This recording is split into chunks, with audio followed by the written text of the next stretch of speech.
Good morning, everybody, and welcome to Newcastle-upon-Tyne Unitarians this bright June morning. My name's Diana, in case you don't know me. Welcome whether you're joining us in chapel or online.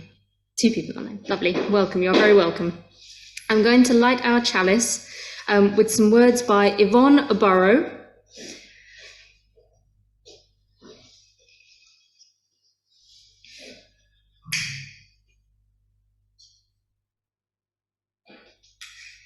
The light is at the height of its power. The sun shines fiercely. But now that power must wane, descending into the darkness to be reborn. Light and darkness dance in the crucible of desire and bring forth life. So we light the chalice flame to represent life, hope, love, and laughter.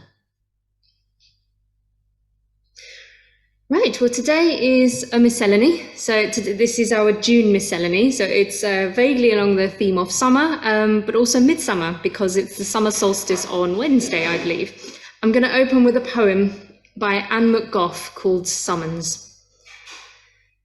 Wisteria woke me this morning, and there was all June in the garden. I felt them early, warning lest I miss any part of the day. Straight I walked to the trellis vine. Wisteria touched a lifted nostril. Feelings of beauty diffused to entwine my spirit with June's own aura. Poem by Anne McGough.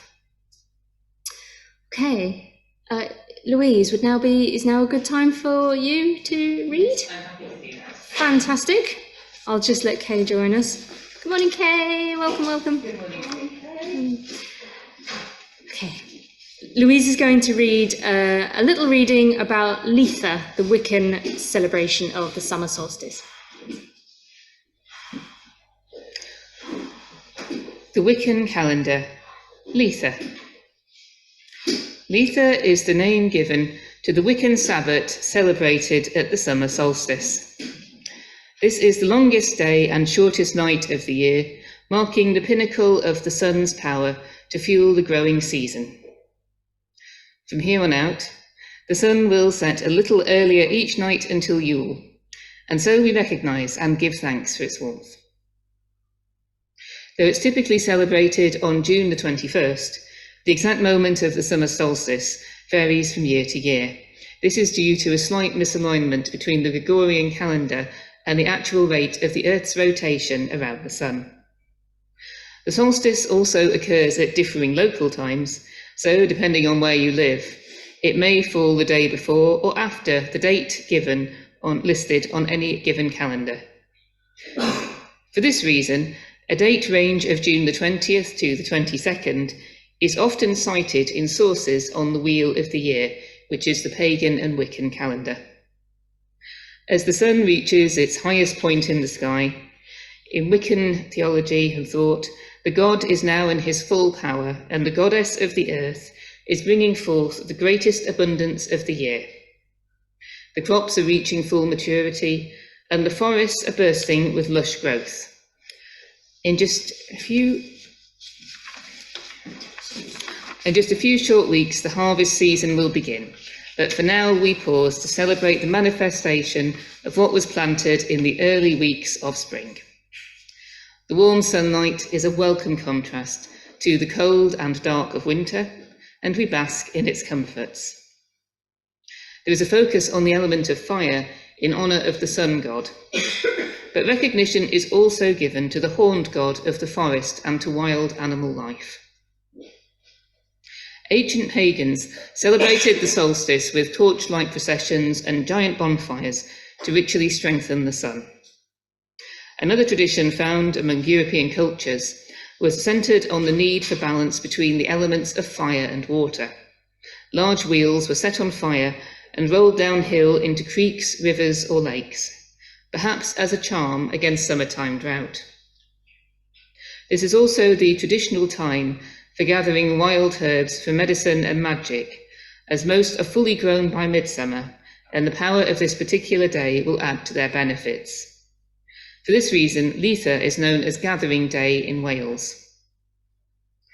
To celebrate this Sabbath, you can decorate the altar with summer flowers, herbs and fruits, and summer colours like yellow, green and blue. This is a traditional time for rites of rededication to the god and goddess, as well as divination related to love and romance. Keep at least one candle lit throughout the day to honour the sun, and if possible, hold your Litha rituals at noon, when the sun is at its highest point in the sky. Have an outdoor picnic feast to bask in the warmth of the day, and eat fresh fruits and vegetables, ideally from a farmer's market or harvested from your own garden. This is a good time for magic related to masculine energies and any situation that needs to be fired up in your life. Litha was long known as midsummer, an older name for the solstice that emphasises the actual course of the warmer months in the Northern Hemisphere. Summer was considered to begin around May the 1st, when Beltane or May Day is celebrated, with June the 21st marking the midpoint of the season. The name Litha is traced back to an old Anglo-Saxon word for the month of June and came into use as a Wiccan name for this Sabbath in the second half of the 20th century.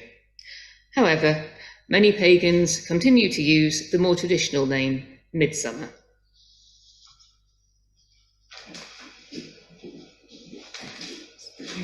That article was taken from a Wiccan website, which it was obviously intended for practicing Wiccans, but there are things that you can take from it if you choose to mark the longest day, the solstice. And fire is a common theme that comes back again and again in a lot of celebrations. We'll look at it again later on in this service. Kay, would you like to share what you've brought with you? Thank you.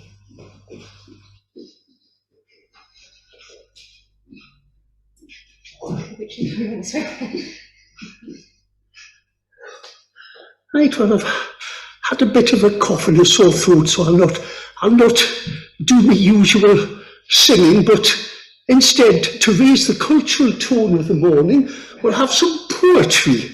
This is a comic poem about a Highland shepherd. So, hope you can understand the accent, all right?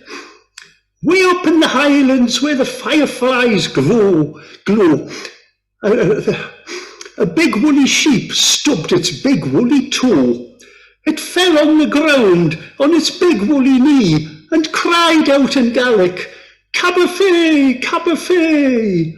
Up came a shepherd, Jock by name, born in the Highlands, hence its Highland name, past the bonny rabbits under skies of blue, washing their whiskers in the morning dew, past the silent piles of silent steaming dung, half hidden by the heather which o'er the dung hour hung. He comforted that sheep as he manicured its hoof, resented by an eagle on a wee thatched roof. And after that sheep had been quite severely scolded, it lay down in the heather with its arms folded, and all around that Highland glen, in attitudes of reposes, lay hundreds of other sheep with midges on their noses. Jock, in high summer, lies limp in limpid pool, escaping the damned wee midges and also keeping cool. While all around the water slowly turns as black as peat, especially at the end round his muckle big feet. Look at honest Jock as he goes toddling hame. Look at honest Jock, say free for his sin and shame. After breakfast in the morning, sitting rift and foo, happy with his chosen lot, contented as a coo. For tea, a sliced tomato and some best cold ham, and he wouldn't change his dwelling for the palace of Buckingham. He sits and carves a walking stick and spits out tomato seed, all over his faithful collie Doug, but mostly over its seed. Apologies to you. There's some would say his chosen life would drive most people mad, But as old Jock himself explains, it's really not that bad. It's by a guy called Walter McCorriskin, who claims to be Scotland's worst poet, though that distinction is usually accorded to the Victorian eccentric William McGonagall. Anyway, Walter McCorriskin. Thank you very much, Kay. Brilliant. Thank you very much, Kay. Brian is now going to read a poem, again just entitled June. This is by Francis Duggan. This one. It's beautiful, the summer month of June, when all of God's own wildflowers are in bloom, and sun shines brightly most part of the day, and butterflies o'er lush green meadows play. Light-hearted skylark, songster of the wing, high o'er the quiet and lonely moorlands sing. Above her nest, cloaked by the tangled heath, her charming song so exquisitely sweet. So mellow the gentle breath of June day breeze, the birds rejoicing on the leafy trees, and dappled trout in pool bed of the stream, back in the sun, their spotted skins agleam. Thank you very much, Brian. Thank you. That was June by Francis Duggan. Okay. We'll now have a little look at some Scandinavian midsummer traditions. I thought it might be interesting to see what some other countries do at this time of year to mark the longest day, to mark the solstice. So this is an article, quite a long article, taken from a website called Scandinavia Standard. This was written by Rebecca Tandy Norman, explaining what the various Scandinavian countries do. Midsummer in Scandinavia is a time to celebrate light, warmth, and to connect to nature. It's the festival for the summer solstice. Midsummer is by far the largest annual non-religious celebration to take place across Scandinavia, Christmas and Easter being the largest religious celebrations. Scandinavians celebrate midsummer in a variety of ways, but most celebrations include a bonfire and are outdoors. As I said, fire features very heavily in midsummer celebrations almost everywhere you look. Midsummer is the longest day of the year, so Scandinavians are celebrating the long days of natural light as well as the turning of the season. After midsummer, the days become shorter. There's something special about midsummer celebrations in Scandinavia. The bright light long into the night, the blue skies, the flowers, the food, and the joy. It takes you back to the Viking Age with its elemental celebration of light and nature. Traditionally, midsummer was a pagan celebration of fertility and of light defeating darkness. And that's still the backbone of Scandinavian midsummer and is evident in the method of celebration, including bonfires, feasts, and dancing. We will see that there is a certain amount of Christianity that's kind of bled into the Scandinavian midsummer, but these days it's gone back to being quite pagan. So midsummer in Denmark is usually, the Danes love to celebrate, have their celebrations on the eve of the actual festival. So they celebrate Midsummer's Eve, also known as Sankthansafton, which is St. John the Baptist's Eve, so St. John's Eve. They celebrate on the 23rd of June. In Sweden, they can celebrate it on the Friday between the 19th and 25th of June, and the Midsummer's Day is the next Saturday. In Norway, they celebrate it on the 23rd of June as well. And in Finland, it's the Saturday between the 20th and the 26th of June. And in Iceland, it's Midsummer's Eve, and it'll be on the 24th of June. Also known as John's Messa, which I believe is again St. John's Eve. So you can see how Christianity has kind of bled into the celebrations. So as we said, Scandinavians celebrate midsummer with bonfires, lots of food, and enjoying the outdoors. The bonfires, which are the most common form of celebration, are a pagan ritual to ward off evil that's lasted up to the present day. So most Scandinavian midsummer celebrations start the night before, on Midsummer's Eve, also known as the Feast of St. John. And then they carry on, if people are still sober enough, they carry on to the next day, which includes lots of good food, meeting your family, and usually lots of drink. So Scandinavians have been celebrating Midsummer since the Iron Age, during which time the Viking Age took place. The holiday with pagan roots was used as a time to pray for abundant harvest. It was also celebrating fertility, light, and nature, and it marks the middle of summer, the longest day of the year between sunrise and sunset. But it is also a Christian holiday, as the Feast of St. John.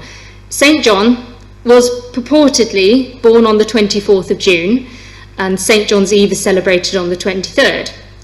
St. John the Baptist was supposedly born 6 months before Jesus, hence 24th of June. He did in fact have his own disciples and a small sect of followers in Mandaism, I believe it's called, mostly located in Iran and Iraq. I don't actually have a full explanation for why Scandinavia focuses on St. John for this particular festival, but these days it's lost most of its religious symbolism.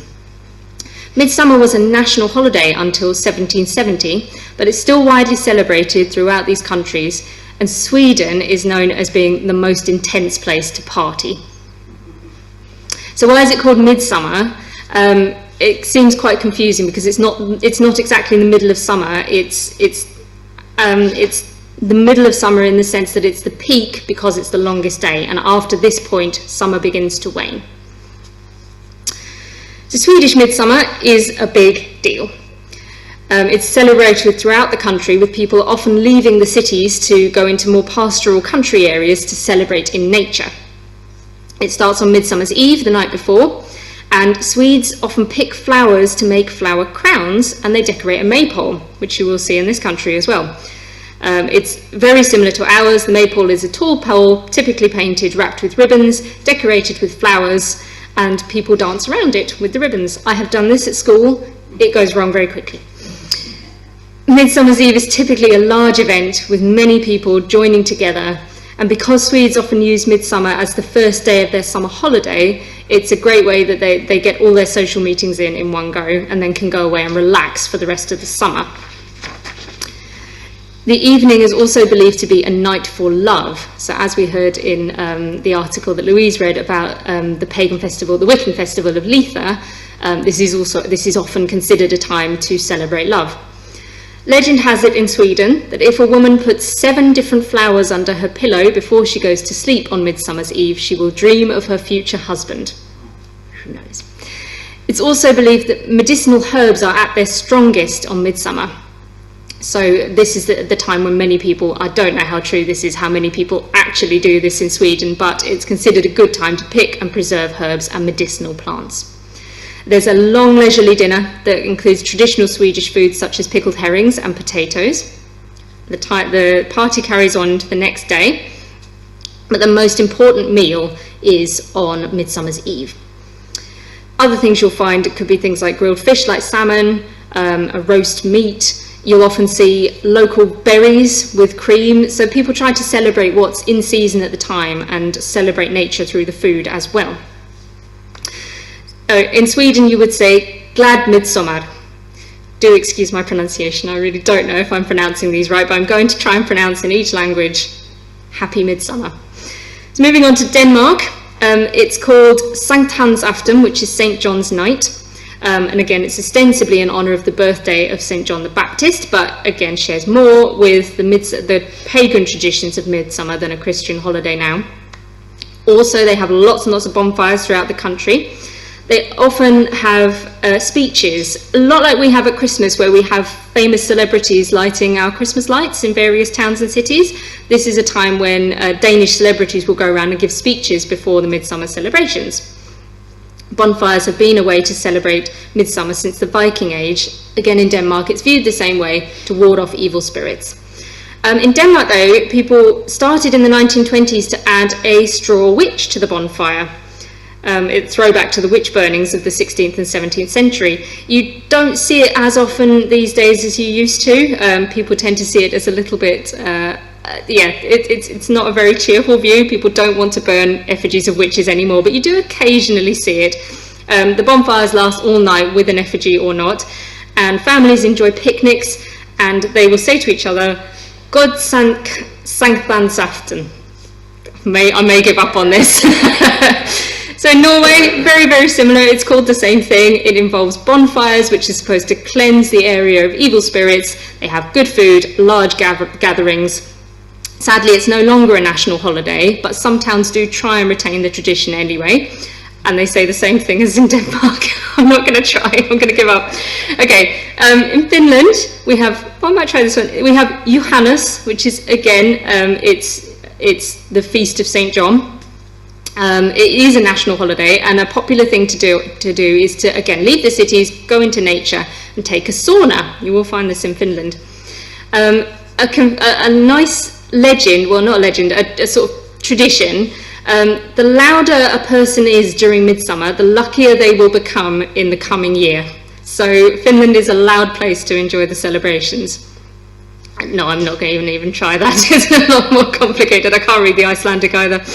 In Iceland, it's quite a superstitious country in some ways. So myths that you'll hear in Iceland during midsummer are that seals can become human and cows can speak. They don't have bonfires or other organised celebrations in the same way that other Scandinavian countries do, but they do still try and spend the day with loved ones, eat good food, and just enjoy the length of the day because the days won't be so long for the rest of the year. Some attend what's called the Secret Solstice Festival, which is a 3-day music and culture festival, which also creates once-in-a-lifetime experience, such as a rave in a glacier cave. I rather like the sound of that. I'm not even going to try that word. But what I would like to do, I'm going to hand out some flowers. So it is quite common in these countries to put flowers in your hair during midsummer. So I'm going to hand these out. You do not have to. If you want to just take it home with you, or if you want to put it behind your ear in your hair. Traditionally, I mean, I saw some wonderful images of people who've woven the flowers into their hair, these beautiful crowns. I don't have enough for people to do that, but if you feel inclined on Wednesday, do. So I'm going to hand these out. And then we're going to have a really beautiful song, which I'll introduce. I'll extinguish our chalice with some words shared by the Earth Spirit Network for this time of year. We turn to the divine. We turn with open arms to our goddess and God. As we join in prayer with all peaceful people, we know their gods by other names. Protect us through these troubled times and shield our efforts, great and small, to care for ourselves, our families, our communities, and our world. Instill in each of us the sacred calling to claim and exercise our power to change the world. Till the divine within each of us shines through our service to one another and becomes an eternal beacon for freedom, rippling out across the generations. Blessed be.